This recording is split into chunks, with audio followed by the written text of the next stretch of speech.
მაღალ ფასნამათთან დაკავშირებით მთავრობისა და ბიზნეს სექტორის წარმომადგენლების შეხვედრები გრძელდება.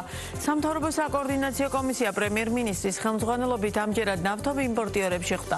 შეხვედრა ისევ დახურულ კარს მიღმა გაიმართა, როგორი შედეგი დასრულდა სხდომა, რა საკითხებზე გამახვილდა ყურადღება და რა ამბობენ შეხვედრიდან გამოსული ნავთობ იმპორტიორები.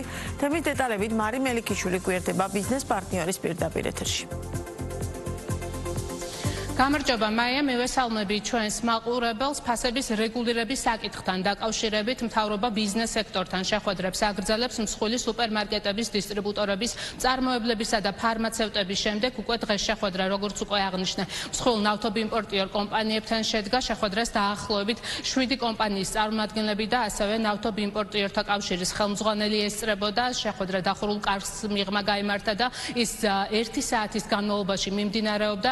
შეხვედრაზე განიხილეს დღეს საქართველოში საწვავის ბაზარზე არსებული ფასები და ასევე ის რესურსი, რომელიც არსებობს ამ ფასების შესამცირებლად, თუმცა ასევე აღინიშნა ისიც, რომ დღეს საქართველოში საწვავზე ფასები არის გაცილებით დაბალი, ვიდრე ევროპის სახელმწიფოებში და ეს სხვაობაა, მაგალითად თუ სასურსათო პროდუქციაზე ფასნამატი არის 86% და ის გაცილებით ძვირი ღირს, ვიდრე ევროპის სხვა ქვეყნებში ეს გამოწვევა არ დგას საწვავის ფასებთან მიმართებით, რადგან როგორც მთავრობის წარმომადგენლებმა აღნიშნეს, ამას ხელს უწყობს ის, რომ აქციზის გადასახადი ევროპაში არსებულ შესაბამის გადასახადთან მიმართებით საქართველოში დაახლოებით 3-ჯერ უფრო ნაკლებია, თუმცა მათ ასევე აღნიშნეს, რომ მაინც არსებობს გზები და არსებობს რესურსი იმისთვის, რომ დღეს არსებული ფასები შემცირდეს, მათ მოისმინეს ბიზნეს სექტორის შეფასებებიც, თუ რა გამოწვევები აქვთ მათ, რა გზას გადის საწვავი ადგილობრივ ბაზარზე მოსახვედრად და ასევე როგორ ხდება ფას წარმოქმნა, როგორია მექანიზმი.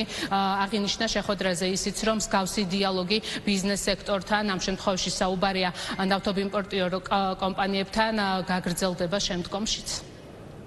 საშუალო ევროპულ ფასთან შედარებით საქართველოში საწვავის ფასები არის დაბალი, საგრძნობლად დაბალი, რაც განპირობებული არის იმ საგადასახადო კანონმდებლობით, კერძოდ აქციზის განაკვეთით, რომელიც არის 3-ჯერ უფრო ნაკლები, ვიდრე ევროპის ქვეყნებში, შესაბამისად ქართული ფასები ევროპულთან შედარებით დაბალია, თუმცა ამის მიუხედავადაც ჩვენ ვაგრძელებთ მუშაობას საწვავის კომპანიებთან, რათა მოვნახოთ სივრცე ფასების შემდგომი კლების. ფასებს თუ შევადარებთ ევროპის ქვეყნებს, ჩვენ ვხედავთ, რომ საგრძნობლად ნაკლებია საქართველოში საწვავის ფასები, რაც რა თქმა უნდა განპირობებულია იმ სწორი პოლიტიკით, რასაც საქართველოს მთავრობა ატარებს უშუალოდ აქციზის საფასურთან მიმართებაში, რომელიც საშუალოდ არის 3-ჯერ უფრო ნაკლები, ვიდრე ეს არის ევროპის ქვეყნებს შორის და ეს არის რა თქმა უნდა მთავარი განმაპირობებელი ფაქტორი, თუ რატომ არის საქართველოში საწვავი უფრო იაფი, ვიდრე ევროპის ქვეყნებთან მიმართებაში. ჩვენ მიუხედავად ამისა, ამ მიმართულებითაც ვაგრძელებთ მუშაობას. მინდა რომ ეს პროცესი იყოს მაქსიმალურად გამჭვირვალე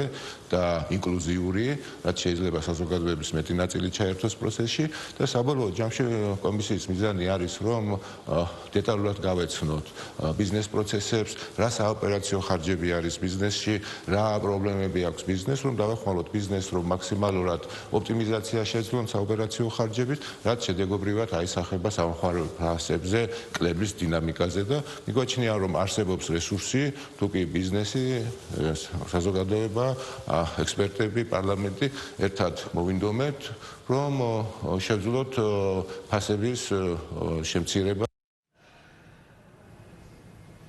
Აქ გეტყვით იმასაც, რომ არც შეხვედრის დაწყებამდე და არც შეხვედრის შემდეგ ბიზნეს სექტორის წარმომადგენლებს კომენტარი არ გაუკეთებია და ერთადერთი ვინ ჟურნალისტებთან ისაუბრა, ის იყო ნავთობპროდუქტების იმპორტიორთა კავშირის ხელმძღვანელი ვახტანგ გიობაშვილი. მან თქვა, რომ საქართველოში საწვავის ფასებს უმეტესად განსაზღვრავს საერთაშორისო სანავთობო ბირჟებზე არსებული სიტუაცია, ვინაიდან და რადგანაც პლაცის ფასი ფაქტობრივად ყოველდღიურად იცვლება, საქართველო კი არის 100%-ით იმპორტ დამოკიდებული ქვეყანა, შესაბამისად მას არ შეუძლია, რომ თვითონ იქონიოს მნიშვნელოვანი გავლენა და თვითონ განსაზღვროს თუ რა იქნება ფასის საწვავზე.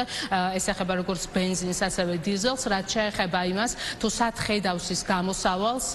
იობაშვილმა აღნიშნა, რომ დაელოდება მთავრობის კონკრეტულ გეგმას შეთავაზებას ჟურნალისტების შეკითხვაზე, იქნება თუ არა ფასებს, მოახდენს თუ არა ფასებზე ზეწოლას, მაგალითად აქციზის გადასახადის გაუქმება და თუ იქნება ეს გამოსავალი. იობაშვილმა თქვა, რომ მხოლოდ აქციზის გადასახადის გაუქმებით ფასები არ შეიცვლება. ყოველ დღე იცვლება მსოფლიოს სამავთობლო ბაზრებზე ფასები. აი რა იქნება, როგორ იქნება, რა გამოსავალი იქნება, აი ამას განვსაზღვრავთ. ჩვენ ხო დამოკიდებული ვართ ყიდვაზე და გაყიდვაზე. ანუ ჩვენი სექტორი მთლიანობაში არის დამოკიდებული იმპორტირებულ პროდუქტზე. აქედან გამომდინარე, ჩვენ არ ვიცით იმ დღეს რა იქნება. ჩვენ არ ვიცით პლაცების ფასები რა იქნება იმ დღეს. პირდაპირ მინდა გითხრათ, აქციზის გამოკლება ვის უნდა მოაკლდეს? აქციზი ხომ მოაკლდება სახელმწიფოს, მის სოციალურ ინსტიტუტებს.